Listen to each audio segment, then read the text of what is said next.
Welcome Leica fans and disbelievers. Leica have got maybe a bad rap unfairly because of perhaps the price aspect. You don't really appreciate Leica, I don't think, until you actually own a Leica. Buying a Leica camera was the best thing I think I've ever done for my photography journey, but also perhaps even in my life journey. It sounds very grand, I realise. Yes, I understand that Leica cameras are not for everybody, but Leica helped me find my people, my tribe. Coming up, I share clips from the recent trip to Germany, and I share 7 ways to help you find your people. And I get to meet Jason from Grainy Days. Hello, welcome. Matt here from MrLeica.com. I normally review Leica cameras, Leica lenses, but also film cameras, any brand, and I do a lot of model photography as well. Today is maybe a bit more of a soft topic, but it's so important in terms of finding happiness with your camera. And to try and demonstrate this, I'm going to share different clips from the trip to Germany, and hopefully you'll be able to relate to what I'm talking about. So if you saw my last video, we took the trip to Wetzlar in Germany from the UK, and I went to Leica Park, the headquarters of Leica, the motherland of the Leica brand. If you're really passionate about a certain topic, going to the actual factory or the birthplace of the brand that you're interested in is just such a nice feeling. You see like all the cameras you've ever dreamed about in pristine condition, regardless if they're kind of 1930s or 1950s, all the way up to current day. And then also talking to the people that work for the company that make your cameras. They're really passionate and they're kind of really happy to help. And this probably sounds like some PR person's told me to make this video, but believe me, it's just the truth. I'm very passionate and I really enjoy talking to people that also enjoy their cameras. If you've never been to Wetzlar Park in Germany, let me share a few clips to maybe entice you to go in 2025. If you're planning a visit to Leica Park, you may want to keep the whole day free. You've also got the hotel, you've got the factory, you've got the exhibitions, you've got the gallery, you've got the shop selling new and used and even watches. Number 2, the second biggest reason I was so happy to get into photography was the fact that it's given me a voice that I can now talk to strangers. Now this might be strangers that I call models, where people that I want to photograph, or maybe just strangers that perhaps like photography the same as me and I want to talk to them.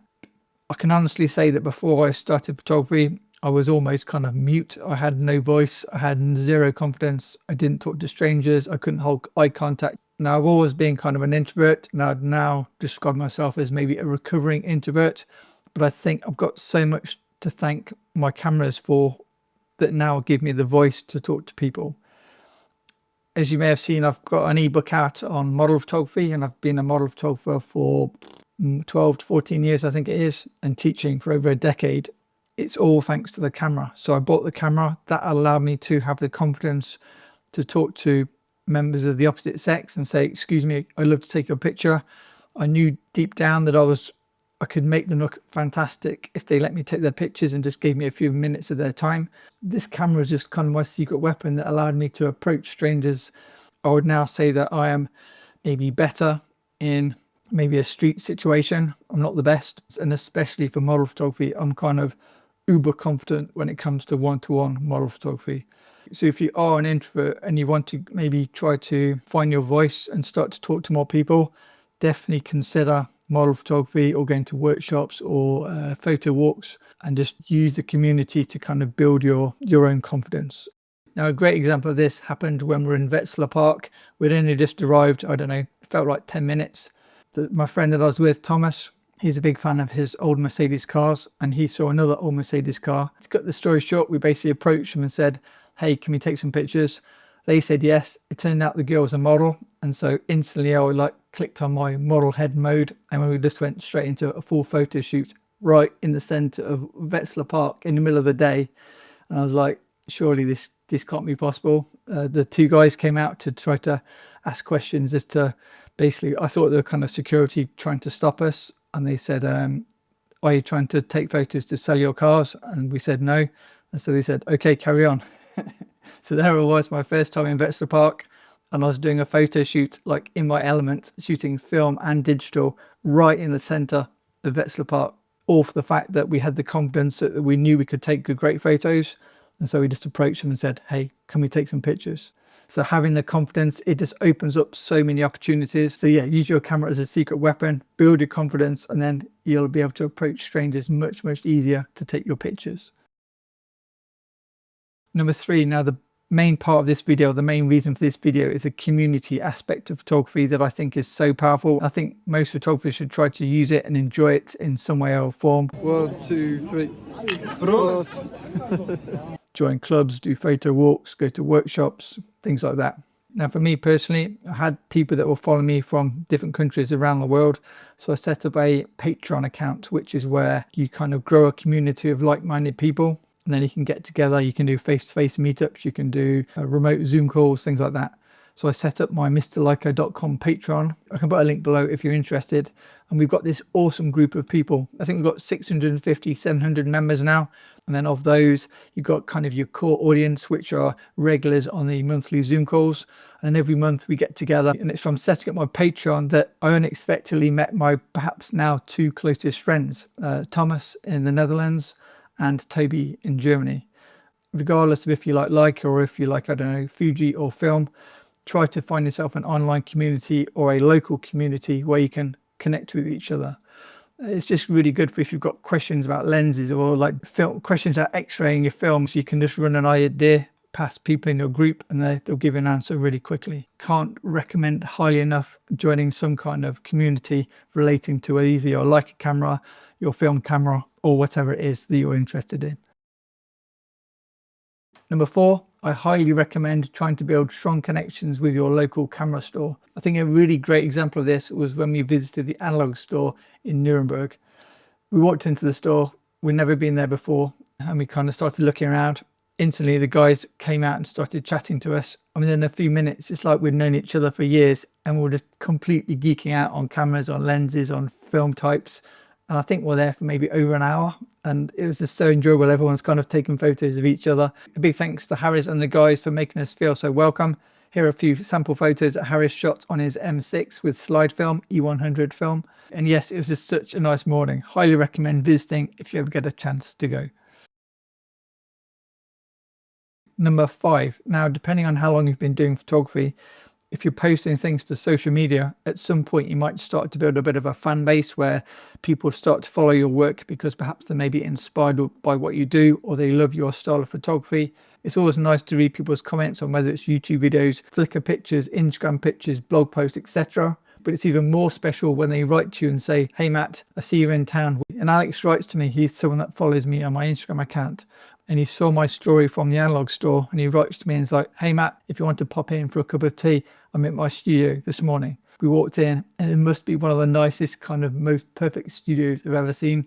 It was like that dream studio where you've got the nice wooden floor, the old kind of windows, the log fire at the end. Oh, it was amazing. A big thanks to Alex for his very warm welcome. Again, a complete stranger. I've never met him before, and yet he invited us all in for a cup of tea. It's just so nice to, again, talk photography, talk studio techniques. It's a top tip. Share photos. People may then follow your work, and hopefully maybe you can meet each other one day and have a get together. Number 6, talking of sharing your work, visiting a gallery is a great way to gain inspiration if you're struggling and maybe in a rut with your own photography and you just need to be inspired by someone else. We visited the LEICA gallery or the LEICA store in Nuremberg, and Olivia, who works there, was very kind of welcoming us in and showing us around.